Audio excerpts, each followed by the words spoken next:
tonight is also the final broadcast that Bob Jenkins will have here in the booth.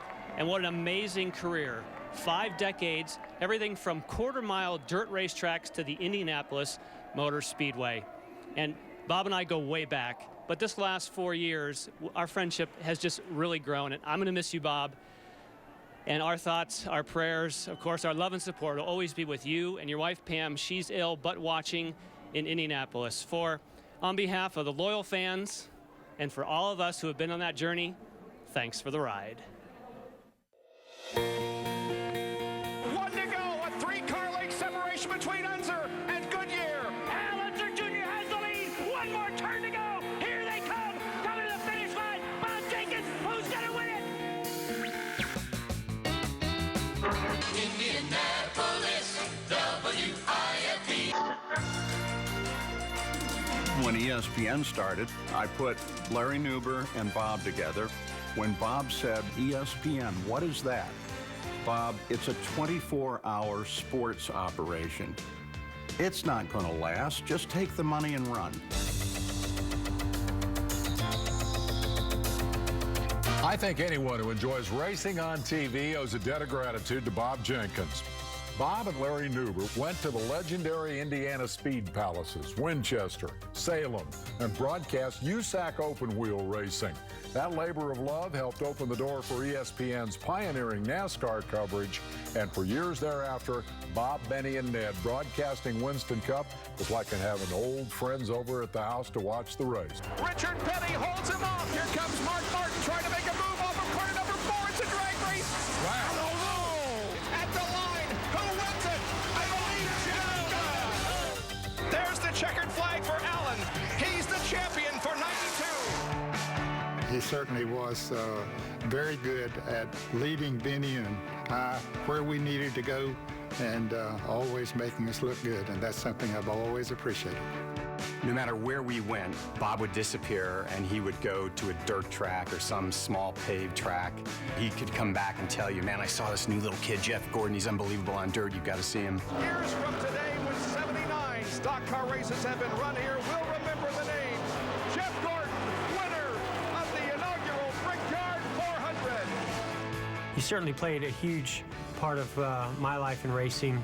Proud to call you a friend.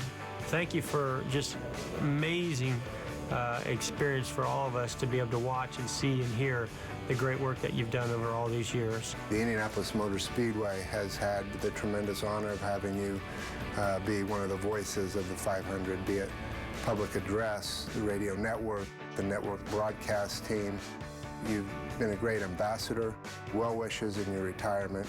A real professional, someone who knows the sport, and I can't tell you how many times he's called that last lap for Penske Racing as we cross that finish line. It was great having you a part of the team on calling my 4th win at Indy. Rick Mears becomes the 3rd 4-time winner of the Indianapolis 500. Congratulations on your retirement.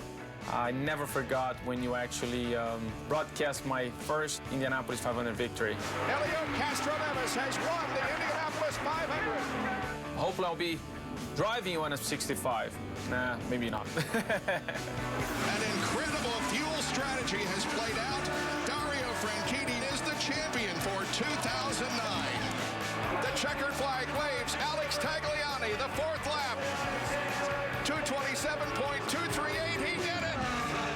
Welcome to our first race telecast of the year for the Eyes on IndyCar series here on the NBC Sports Network. Hey, Bob, from all the drivers from the 2012 IndyCar series, we're going to wish you a very well retirement and have fun. Happy retirement. Listen, Bob, if you're looking for some wisdom about retirements and so forth, you got the wrong guy. I never thought I'd outlast him, but it looks like I have, and it looks like he's going to beat me in retirement. You know, the Indianapolis Motor Speedway is a passion. It's just like my passion for motorsports and Bob's passion for telling the fans what's going on. I marvel at the fact that, 15, 20 years later, you still hear that call and think if they had sat in a studio and rehearsed that for days, it couldn't be any better than it was as a off-the-top-of-the-head, spontaneous call. I remember a lot of things that day. It was very, very cold. All of a sudden at the end, everybody's coming to me in turn 4, and it's just, who's going to win this thing? I think that's what I said.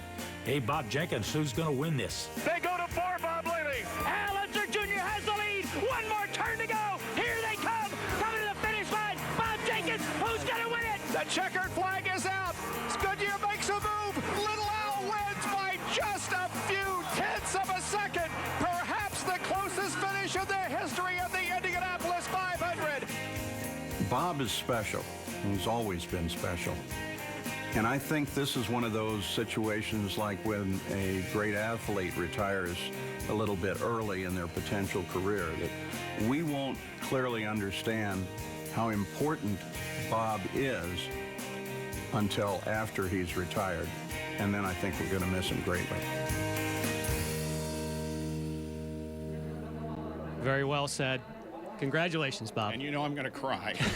Well, while you're crying, I'd like to say it's been a pleasure being your wingman. And I've said it before to the people that I respect the most in this business I got to work with is yourself and Benny Parsons. And I don't know who they're going to replace to carry us, but we're going to miss you.